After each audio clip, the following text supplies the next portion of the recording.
Hi, Jim here, and you're listening to the Honest Filmmaker podcast, career advice from people in the business. This week, I'm speaking to television actor Tom Butcher.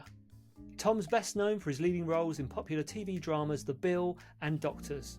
Butcher's dedication to his craft and his ability to bring depth to his characters have earned him acclaim from audiences and critics alike.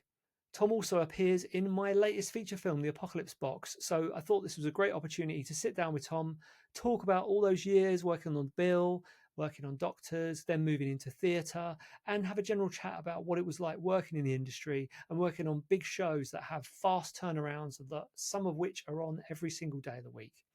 We also obviously talked about The Apocalypse Box, where he plays the evil politician Piers Stonesmith and definitely revels in playing such a villainous character. Enjoy. Why become an actor? What made you do that? Oh, my Lord. How far back do you want to go? I think it started at school, really, to be honest. I think there was an English teacher called Mike Rice who realised that I was a little bit of a wayward energy, and he decided that might work. It might work if he put me in a school play, and it worked, and that's where it all started. And I realised quite early on there was a time when I was walking to school for rehearsals after school, and I thought, wow, this is the only time that I can imagine I would actually enjoy going back to school after everyone had finished and not thinking, what the hell are you doing? And that was that. And then I did another school play. As a teenage schoolboy, I did Spring Awakening by, I think it was Vederkind, which is a very, very complicated piece. And I think it was way beyond my ken at the time. But we did it, and I enjoyed it. And then I failed all my A-levels and then went to retake them at a tech college, and I did more plays there. And I remember I was going to do anthropology and law and French at university. That was the idea. But that didn't kind of really do it for me. And I remember walking back from the tech college one day, it was 6 o'clock in the evening, it was winter because it was dark, and under a street lamp I had a thought. If I could do acting for a living, why not do that? Because it was the only thing I really, really enjoyed consistently over the years while I was at school. I remember being under a street lamp at the time because it struck me that this was like a light bulb moment. But I had a really big light bulb in the form of a street lamp under which I had this moment. So, that was where it all began, really. Did you then change what you studied? Did you do drama school, or did you just quit that and start trying to find an agent? What was your next step? I got an audition for Manchester Poly School of Theatre, and they accepted me. Stayed in Manchester for a couple of years, and I got the bill in 91. No, I left in 86 and stayed in Manchester for a couple of years. Came down to London, found my feet, and I got the bill in 91.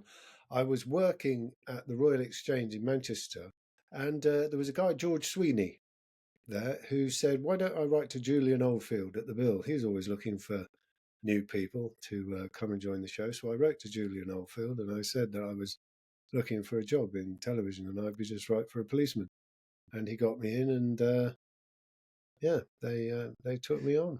And I've looked at, obviously I've done my cyber stalking, looked at you on IMDb, Wikipedia, all that malarkey, and it's got 475 episodes of The Bill and 452 episodes of Doctors, which is insane. Having spoken to Corin about how often Doctors was on, was The Bill 3 times a week? I'm trying to remember from my childhood. I think when I started, they did a repeat of an episode in the week, because I remember when I arrived, there was a little bit of a hoo-ha about negotiation for pay, because people had negotiated their new contracts and hadn't included the fact that we were losing a repeat fee because they'd stopped repeating it in the week.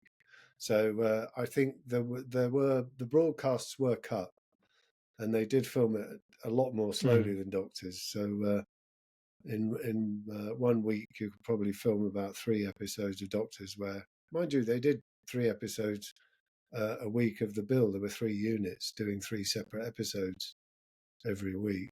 It was so Yeah, I don't understand how many why there were so. Mind you, no, Corinne did more Oh, episodes did of you? Doctors than I did. She started earlier. and at the That's what it is. time, Yeah, obviously, back then with both those TV shows, there was less TV shows, less stuff out there, so a lot more people had eyes on it. Yeah, fewer fewer TV TV shows. shows. Fewer TV Do shows. you? What was it like being in Yeah. a primetime show? And did you speak to many police people? Did police love it? Did they hate it? How did they get on with it? Well, having had nothing to compare it to, it was. I mean, it was a great education. It was like arriving somewhere very special, and it was a kind of excitement being small time famous, really. But I kind of knew that I wasn't really famous because there were people receiving Oscars and stuff who were obviously a lot more famous than I was. Um, but yeah, it was very exciting to be earning money, being a policeman, enjoying the glamour of TV. I didn't know any different. I had no experience, so I had nothing to compare it to. I was being paid to do what I love to do, which was fantastic. And yes, we did go out with the police. I went out with the police in the cars. I think they looked on us not with disdain or contempt, but it was sort of in that direction. I don't think they really admired us particularly. Um, I remember uh, being told that the bill was used in police training is to show examples of how Oh, not to nice. do things and to explain to the police how the general public completely misperceived what the police work was all about. And this is why, run tape. Um, I don't know. Yeah, I suppose we were good for the police because we put them in a good light. We got the general public in some ways maybe to look at them with a sympathetic eye, which can't be bad if you're a Yeah, police officer, yeah. I suppose. And I actually got to swear at a policeman and get away with it because I was on the bill. The Queen was coming to Brixton where I was living at the time, and the police had moved my car. They put it on rollers and moved it round the corner, and I went round to go to work in the morning, and the car wasn't there, and a police officer told me that they moved it round the corner. And I said, "Fuck off." And I thought, oh, I wouldn't have got away with that possibly in the Yeah, way that I did had I not been a policeman yeah. on There telly. you go. I don't know. Hidden benefits. And then having done all those Yeah. episodes, have you got a favourite episode? Have you got a favourite storyline you're involved in? The one that comes to mind was the chase. There was a chase where I did a lot of driving, and I was very flattered to be allowed to do a lot of my own driving. I remember I was allowed to drive a car at speed I had to drive towards a corner and then zoof off. And there was a whole camera crew and the camera and the director and the lighting people. I was Yeah, driving at them. They were on the corner, and I thought that wouldn't be allowed now. I wouldn't be allowed to do half the things I did. We actually did what were called up and pasts, where the camera was set off down the street, and we were in the police car with a blue light. We weren't allowed a siren, but we would go into real traffic with a blue light on, and if it moved, we would yeah, find the gap and go through it. That wouldn't be allowed now. But I think the driving, yeah, that was my favourite part, yeah. being allowed to drive. I was actually stopped by a police car once and asked me what the hell I was doing because the camera was so far away. He didn't know what was going on. He was very cross that this police car had been driving erratically that had no markings that he recognised. So I had to explain that I wasn't real. Yes, I can imagine it. Yeah. I watched a clip of an episode today where hang on, I've got this right. You didn't push someone out of a building, they fell out of a building, and the drama was you worrying about them thinking that you'd done it. Do you even remember that episode, or do they all just blur for you? Now that I think I remember that episode because there is a photograph I have of that. It was a Yep. green barn door Yeah, on the yeah, yeah. first floor of There's a somewhere. fight scene as well. Yeah, I remember the fight scene. I remember a comment from the stunt arranger on that fight scene because I got a bit of a crick in my neck, and he said, "Yeah, well, you know, you have to be wary because the adrenaline goes." And I thought, "Yeah, but you're a stunt arranger. You're paid to handle adrenaline, so don't crick me neck when we do that." I thought. I don't think I said it out loud, but I just remember thinking that thought.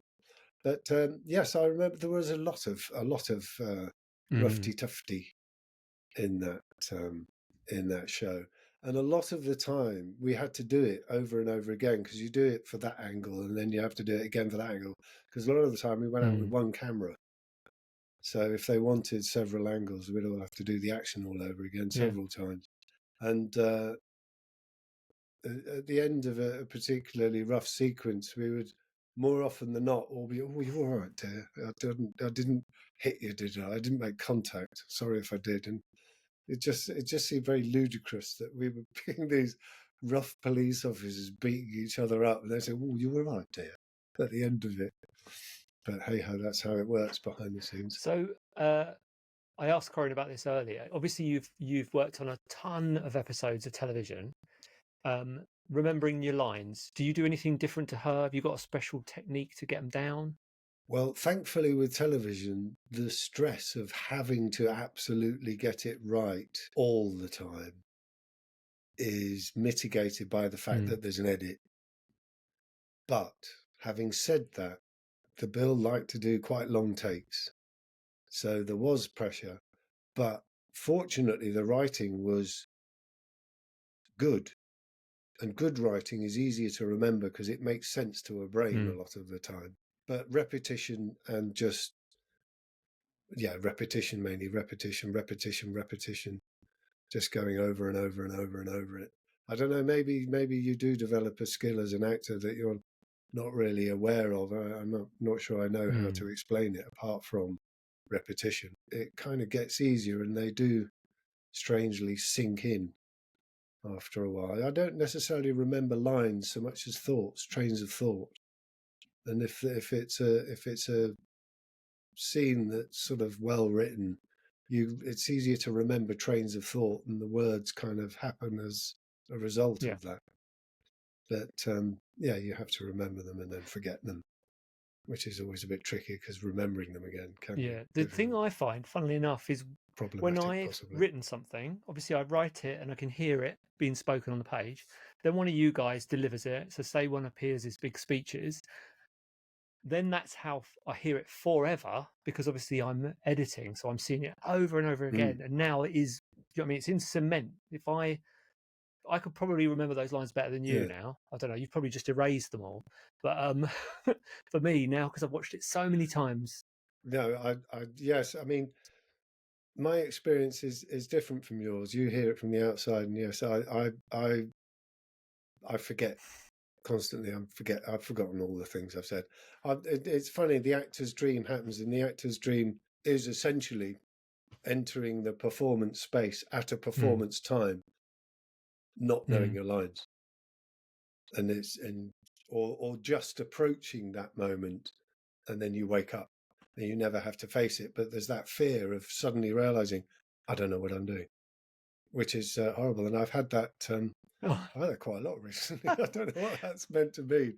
Usually, I don't get it when I'm working. It's only when you're not working and dreaming about work that you have these thoughts. But they're quite, they're quite odd. The scary version of that, I think, is probably in a theatre play. Is it when you're suddenly, crap, I've just lost it? Has that ever happened to you? Oh yes, that has happened. I was doing a production of The Ghost Train. And at the end of The Ghost Train, the person who played the silly fop, who is also the detective, reveals himself as the detective. And he has a long speech where he tells everybody what was actually going on and who was doing what. And no one can help him out if he forgets his lines because he's the only one who's meant to know all this stuff. And we had a very short rehearsal period for this particular production.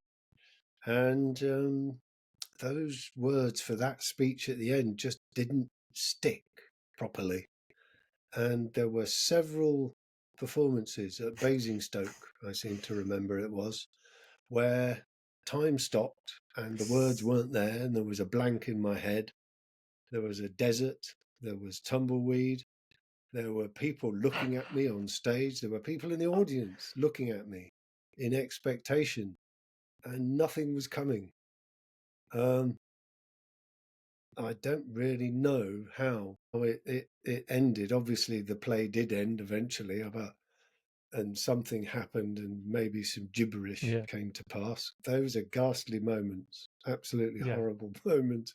But no one's firing bullets at you, and you're not going to lose a limb as a result of these things. So you can worry too much, but at the time, if you're trying to do your best and it's not possible, it's ghastly. And spare a thought for the poor people of Basingstoke, having come to see you and get the gibberish for that big finale. Well, I think the poor people of Basingstoke actually quite enjoy when actors screw up, because they think I was there when that actor screwed up, and it's kind of it makes the ticket worth paying for. Because perfection's all very well, but a little bit of a cock-up's also good to watch. Definitely. So do you, I know you, well, from what I hear, you do theatre, a lot of sort of theatre plays, that kind of stuff. Do you still have to audition, or do you go, oh, I've done this, that and the other, and they go, oh, cool, we'll take you? Or do you get those theatre gigs through friends or, people you've worked with before? Most of my theatre work I have got through an audition that an early agent got me, and they've used me again and again, which has been very good. That's Middle Ground Theatre Company and Pat Kearns at Talking Scarlet. Strangely, I've got an interview tomorrow for a job to play General Waverley in White Christmas at the Mill at Sonning, and I have to go for an interview for that. Yes, always interview. I've only ever once, I think, been offered a job without an interview, and that was for a couple of lines in Belgravia. My agent wanted to impress somebody that I don't know what he was trying to do actually, but he got me that job without having to see anybody. I mean, I've got a show reel, so people who are employing me for television have got a pretty good idea of whether I can hit a mark and deliver a line or not, I guess, just because there's a whole load of TV stuff out there. But no, I think people just generally want to know what you're like in the room.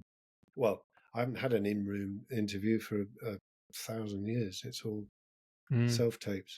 Maybe my career's coming to an end. I don't know. Is this your swan song, this podcast? What a way to go, eh? You've no, you're going to me. get it. You're definitely going to get it. So, flipping it on his head, and you do not include me in this because I don't want to know. But tips for directors. Say I'm making my first. I'm coming out of uni. I'm making my first feature film. What would be your tips to a new director to work with actors? That's a tricky one. I don't know that it's really my place to give directors tips. I give actors tips. What would I tell a director? Don't do that. Your relationship with a director as an actor is very situation specific. I mean, the advice you want to give a director is dependent on what's happening at the time on set. And if a director is doing a particular thing, you might want to give them some advice about doing that thing in that way, in your eye line, in your earshot or something. Yes, it's very case specific. I don't know if there's any general. We are not furniture, mind you. That's more for firsts than directors. There was a first on the bill who used to move us around like filing cabinets that got a bit tedious. If you weren't sitting on our marks, that's time pressure, I suppose, and money and stuff. But it's not nice being treated like furniture. I don't know. Just don't treat me like an idiot. Treat me as a person with skills. Treat me as you would like to be treated. But then again, that goes for any job. Do you think the fact that you guys have both done a lot of television has I might be imagining this, but harden you a bit to that director relationship in that some actors like a lot of conversation. Do you guys, because you've done the TV and you've got to kind of keep moving quickly, do you think you're able to kind of get on without that? Or, some actors get offended if you say, do it a bit faster or do it a bit more angry. Is that enough for you, or do you prefer a bit more? I think, well, I suppose having worked with as many directors as I have, we're not surprised by some of the things that directors say in the way that someone without that experience might be. I know what directors are capable of saying, but I think possibly the reason I've spent or survived so long in television might be because, well, this particular kind of production line television, which is quite fast, might be because I am happy to throw stuff out and just try it. But that's always been my way of doing things. Even at drama school, there were people who liked to talk, but my favourite directors were directors who said, "No, stop talking, stand up, do it, give it a go, see what happens."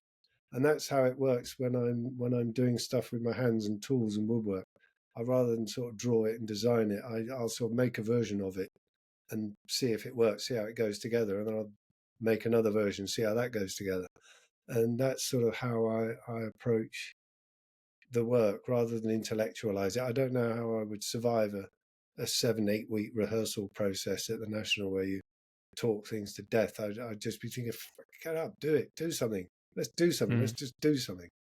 And that was the philosophy at Manchester, was get up and do it. Just do it. You see how it feels, see what works and what doesn't. Because talking about it's all very well, but it's doing it that people come to see. Yeah, definitely.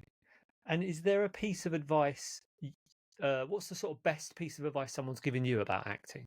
Someone's given me about acting. Yeah, do it. I think it's the getting up and doing it and giving it a go. Just do it and give it a go. Try it different ways. Just worry it, like worrit it, like people worrit poems.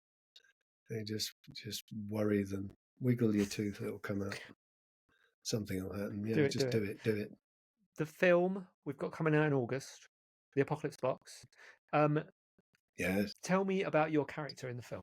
My character is a horribly narcissistic, ambitious egomaniac who wants to rule the world, a bit like Nigel Farage, who pretends that he wants to represent Clacton, but he actually wants to brown nose President Trump. I'll rephrase that.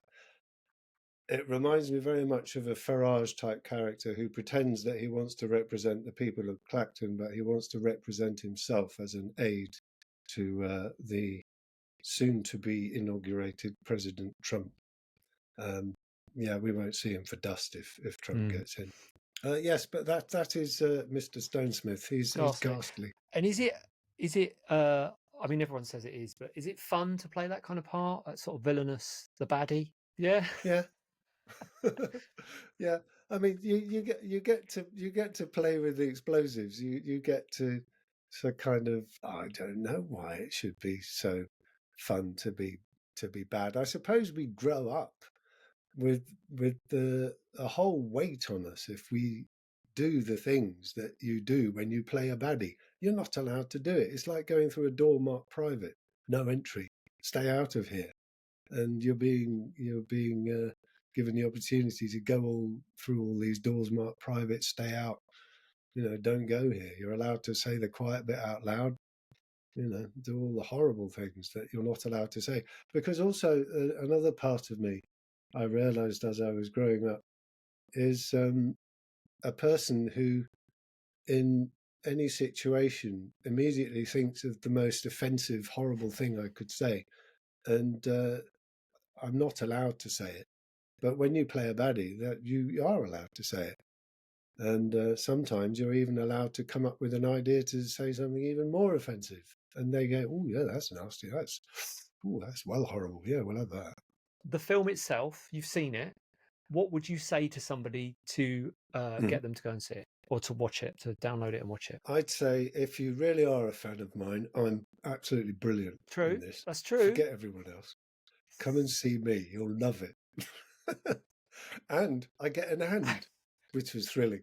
But I'd say, yeah, it's if you like a thriller with a bit of gore and suspense and unusualness, because it is a slightly unusual film, as are all your films, I think.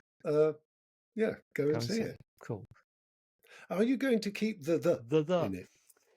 I am, and yeah, I am. But Well, why? I've thought about this a lot actually, because obviously without the, you're an A, which puts you right at the top of the alphabet. So if someone's searching for you on a platform where it's just alphabetical, obviously you've got more chance of appearing straight away. But I just feel like it sounds a bit funny to me, Apocalypse Box on its own. I like those old 80s, 70s horrors, The Omen. Do you know what I mean? It wouldn't, if it was Omen, it would never had the same kind of gravitas. It sort of sets it up. The Apocalypse Box. The Jaws. There you go, that one.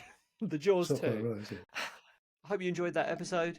If you'd like to hear from more industry professionals, how they got into the business and how you can do the same, or you just want to listen to some cool stories from movie sets around the world, then please do subscribe to the Honest Filmmaker podcast.